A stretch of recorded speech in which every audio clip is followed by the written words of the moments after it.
an Austin detective named Danny Rourke, who is undergoing psychological therapy to determine if he is fit to return to his job. As a family man, he is suffering because what he was supposed to protect, his family, is destroyed. It all happened 3 years ago during a pleasant day in the park with his young daughter, Minnie. He was watching her closely, but got distracted for just a few seconds by some paper windmills. When he looked back, his daughter was no longer among the crowd. She had been snatched right from under his nose, and he couldn't do anything about it.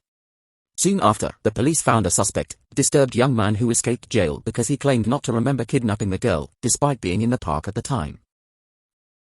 Returning to therapy, the psychologist reminds him that his daughter's disappearance was not his fault, but that's not enough for the detective. Nevertheless, he is granted permission to return to work, and his partner Nick picks him up along the way. Nick informs him that they've just received an anonymous tip about an imminent bank robbery at a local bank, targeting specifically vaults 2 to 3. Arriving at the bank, the detectives monitor it from a surveillance van amidst the civilians and their routines. They spot a well-dressed individual who seems familiar to Danny, so the detectives focus on listening to his conversation with a random civilian, mentioning how hot it is that day. It sounds like a normal situation, but the woman suddenly changes her expression. Then, the suspect says something to the guards, who also change their attitude. Seeing this, the protagonist deduces that these people are involved in the robbery. So, he immediately heads to the bank. After getting the manager's keys, he enters the vault to search for safe deposit box 2TR. To his surprise, inside he finds a photo of his daughter along with a message that says, "Find left of rain." At the same time, the woman from before is suffering from a heat stroke due to what the man said to her, to the point where she undresses in the middle of traffic and causes an accident. Meanwhile, the suspect tells the cashier that it's time to close, and even though it's midday, she admits he's right. After that, the woman and the security guards break into the vault and snatch the box from Danny, not without shooting him. Fortunately, his bulletproof vest gives him a second chance. At that moment, the thieves try to flee in an armored truck but end up overturning due to the chaos caused by the overheated woman. After the accident, the suspect takes the safe deposit box and leaves a bomb in its place to create a perfect distraction for his escape. However, Danny manages to spot him and heads to apprehend him with a couple of officers. Upon intercepting him in a parking lot, the individual uses a few words to turn the officers against the detective, who tries in vain to reason with them. Faced with this, the suspect claims they are as manipulable as he is, the young man who kidnapped his daughter. This raises more questions for the protagonist, but the man decides to throw himself off the parking lot, not before ordering the officers under his control to shoot themselves when they peer over the edge. Danny realizes that his target has completely vanished. In search of answers, the detective turns to his partner Nick, who has uncovered the identity of the anonymous informant from the robbery. It turns out to be Diana Cruz, a minor league psychic. Upon arriving at her shop, Danny finds her helping a tough biker connect with the spirit of his deceased mother.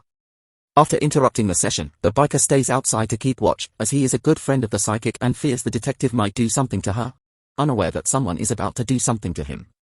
While questioning Diana about the robber from earlier and upon hearing his modus operandi, she recognizes him as Left Del Rain.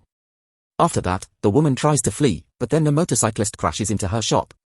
After dodging him, they discover that the man is hypnotized and has orders to kill him. Since he failed in his objective, he decides to self-eliminate out of intrigue. The protagonist takes the psychic to the police station, where she reveals that the motorcyclist succumbed to the power of Del Rain, the hypnotic. Individuals who can control other people's minds and change their perception of reality. Why does she know so much about the subject? Well, she herself is a hypnotic. It turns out that years ago she was contacted by the government for a special project due to her high intuitive ability, under the name, The Division. Governments turned her and others into hypnotics.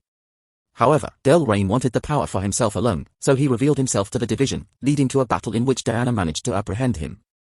Knowing that she wouldn't last long behind bars, she abandoned the project and created a new identity as proof of her powers. Diana turns Nick into a puppet who fulfills all her orders, from acting like a prisoner to crying uncontrollably. Thanks to this, Danny begins to believe her. Once he comes out of the trance, Nick goes outside as if nothing happened to smoke a cigarette, only to be caught off guard by Del Rain. Seconds later, the lights in the police station go out and Nick enters in a fury, with orders to kill his partner and the clairvoyant. Therefore, Danny has no choice but to shoot him before handcuffing him. However, Nick frees himself by cutting off his own hand. Hypnotized people don't come out of the trance until they complete their task, and Diana can't do anything, as she's not as powerful as Del Rain. For that reason, they are forced to end Nick's suffering with a gunshot. Since the police have them in their sights as suspects in Nick's death, the duo takes refuge on the border with Mexico, where the clairvoyant's old mentor hides. In a bar, an officer manages to recognize them, so Diana subdues them with her powers. However, the policeman receives orders from Del Rain through the radio. Immediately, Danny and Diana flee, encountering a police squadron under the command of their enemy. They seem more interested in the protagonist, whom they chase to a train station, where he witnesses reality distorting. Indeed, Delrain is more powerful in that state and is at the mercy of the police officers. Although the psychic appeared out of nowhere and rammed them with a van. When they turned towards the rain, he had disappeared. Once they cross into Mexico, Diana realizes that she cannot hypnotize Danny, not even the Rain himself can, which means he is protected by a psychic block born from the pain of losing his daughter. Back on their mission, the psychic decides to seek out her former mentor from the division, Jeremiah. Since they didn't part on good terms, she enters his home taking on the appearance of his wife. Yes, hypnotics can do that too. Although she cannot control Jeremiah as such, as he is protected by a block like Danny's. Then, the man tells them that in the past, the Rain stole a superweapon from the division called Domino. Faced with the threat of being captured, the Rain erased his memory so that no one would know the location of Domino, not even himself. And well, there's a little trick. It turns out he planted a series of triggers in the form of words, images, and sounds that helped him regain his power and break free. With the help of those same triggers, he plans to find Domino again, indicating his obsession with the photo of Minnie from the safe. At least the detective managed to keep her, and Jeremiah shows interest in seeing her. Too much interest, that exposes him as part of Rain's group, who has been deceiving them all this time.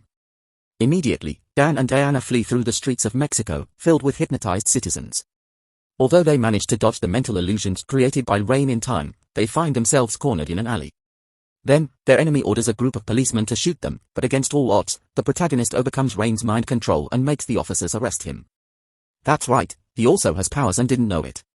In search of answers, Diana takes him to River, an expert hacker and creator of the division's internal network. Therefore, he enters a massive database to explore Dan's past. He discovers that his ex-wife, Vivian, worked for the division. This is a low blow for the detective, since she never told him. Still, he refuses to believe that their marriage was a lie, especially because she suffered from their daughter's disappearance as much as he did. In the end, both decided to go their separate ways to deal with the tragedy. Shortly after, the man receives a call from Delrain, who orders him to kill the psychic, who is taking a shower. Danny finds it to be a rather absurd manipulation attempt until he finds himself heading towards the woman with a knife in hand. She quickly understands the situation, explaining that Delrain also has other ways of exerting his power. To help him regain control, she starts kissing the detective, which ends with both of them in bed. Danny wakes up shortly after, and since the others are asleep, he delves into the database. This is how he discovers that the superweapon Domino was not a weapon as such, but his own daughter, Dominique Minnie Rook, who was born from the relationship of the two most powerful hypnotists in the division, Vivian and Danny himself. To further complicate matters, he discovers that his wife, in her decrypted file, looks exactly like Diana. Suddenly, the photos on his phone with his wife also begin to change, or rather, he begins to see them better. When Diana wakes up, she no longer has reasons to hide the truth, so she confesses to Danny that he himself kidnapped his daughter because the division wanted to use her as a weapon. Suddenly, the reality around the detective distorts until he returns to the true reality, the division's facilities. All this time he was inside a simulation stopped by them to force him to remember where he hid his daughter. Examining the agents closely, Dan realizes that they are all the people he had crossed paths with so far, from his colleague NYX to Delrain, who leads the project with Diana's support. However, his name is not Delrain. In fact, they recently received a photo of Minnie with a message, "Find left of Delrain," which they recognized as a trigger made by Dan to remember where his daughter is. The problem is that in each simulation, the protagonist always discovers that the division is behind everything and refuses to cooperate. As there have been 12 attempts already, Diana reminds him that his mind will eventually collapse. So, she offers him another option: if he helps them find his daughter, he won't receive any punishment, and they'll be a happy family again, just like old times. However, he asserts that they would only turn his daughter into a killer. With no other choice, Diana erases his memory again to immerse him in a simulation where the agents act as actors. After undergoing therapy and reuniting with NYX and others, Dan begins to notice things that are out of place, discovering the truth earlier than expected. Finally, during a visit to the bank, he breaks the simulation and takes a van to escape, breaking through the fence in the process. As the agents chase them, NYX shows Diana something interesting in Danny's notebook, Deer Valley Lane, which can also be read as Left of Delrain. In other words, it was never about a person but a place, Minnie's whereabouts. Once there, the protagonist meets his adoptive parents, Carl and Thelma, who took care of his daughter for him. Speaking of her, he follows a trail of dominoes that leads him to Minnie, who was meditating to concentrate her psychic abilities. She may now be the most powerful mind on the planet, but she's still a child who missed her father dearly. The division agents soon appear, and in an attempt to confront them, Carl and Thelma end up being shot, something Diana did not agree with. Far from showing remorse for her parents' death, Minnie warmly embraces Diana and congratulates her on coming home. Upon hearing this, the director realizes that the house and the rest of the place are not real but a fictional scenario created by Minnie, who forces the agents to shoot each other. At that moment, Carl and Thelma reappear to kill the remaining agents, revealing that their death was also a deception. Meanwhile, Dan fights mentally against the director until his daughter helps him end it. With the dangers gone, Minnie helps her father remember the truth. From her birth, Minnie had the potential to become the most powerful hypnotic in history, so she was trained from a young age in the division. While her parents believed she would help unlock the potential of every human brain, they soon realized that their superiors were preparing her to become a weapon. Unable to allow that, they decided to take her out of that place and hide her until her abilities were fully developed. Knowing that the agency would never leave them alone, Dan and Diana decided to create a trigger, the photo of their daughter. Once Minnie became stronger, she sent the photo to the agency, leading to everything we've just seen. While there were many twists along the way, they always believed they would uncover the truth and be a family again, one that has ended the agency. However, in the post-credits scene, it is revealed that the director was using Carl's appearance and is determined to retrieve Domino at any cost. And thus ends this great movie. Subscribe, activate notifications, and thank you for watching.